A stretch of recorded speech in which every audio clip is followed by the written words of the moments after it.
And maybe if you picked up your Quran as much as you scroll on social media, you wouldn't have gotten into that haram relationship. A bit of scripture that I want to share with you is Allah Azza wa Jal says in Surah Al-Baqarah, وَلَا تَنْكِحُوا الْمُشْرِكَاتِ حَتَّى يُؤْمِنْ. Do not marry the polytheistic woman until they believe. And a slave woman is better than a polytheistic woman, even if they are pleasant to you. And then Azza wa Jal, He says the same thing about men.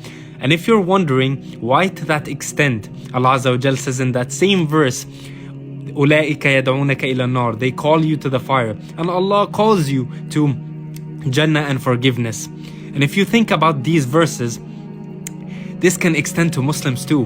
What good is it if you're a Muslim, but you encourage me to do evil? When we think about marriage and serious relationships, we tend to think categorically. You're a Muslim, okay, cool. You're not, it's not going to work out. But we need to take a step further and say that being a Muslim is not enough. You need to be a good practicing Muslim. Because if I'm going to give you that much power and influence on my life, it needs to be good influence in this life and in the next.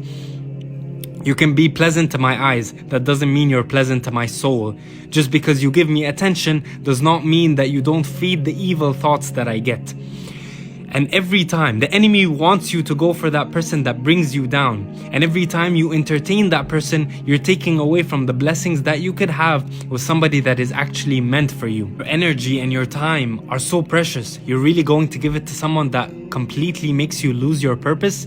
Instead of scrolling on social media to look for your nasib, how about you actually read your Quran and see who you should be looking for?